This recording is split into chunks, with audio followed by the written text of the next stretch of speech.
দলের joint secretary 17 বছর পর একটা কাম নিচ্ছে, আপনি সাইডে গেছেন কি লেগে এরকম? 17 বছর পর কাম নিচ্ছে, এই সাইডে কি লেগে আপনি গেছেন? একটা হইবে না সাইডে হইবে, এই যে আপনি সাইডে গেছেন কেন? সাইডে যাওয়া কি নিষেধ নাকি? কিসের জন্য আপনি কিসের জন্য গেছেন এটা কোন?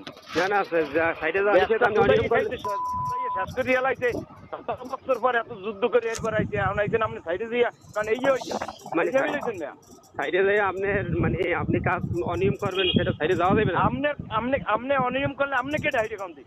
আপনি কেটা অনিয়ম অনিয়ম করলে অফিস দেখবে, আপনার কাজ কি অনেক অনিয়ম কেটে জানো হইনি কেটে আমি আইতে আছি, খাওয়া মনে আইতে আছি। আপনি আসেন ভাই, আপনি দেখতে চাই, আসেন তো আপনি আসেন। আমি খাওয়াইতে আছি দাঁড়া আসেন ও আমি কি নাম কি নাম কি নাম কি? আমার নাম সিদ্দিক। সিদ্দিক কি করেন? আমি সাংবাদিক। আপনি কি সিভিল ইঞ্জিনিয়ার? না সিভিল ইঞ্জিনিয়ার কেন হবো? সিভিল ইঞ্জিনিয়ার হলে সাংবাদিকের সাইডে কাম কি? সাংবাদিকরা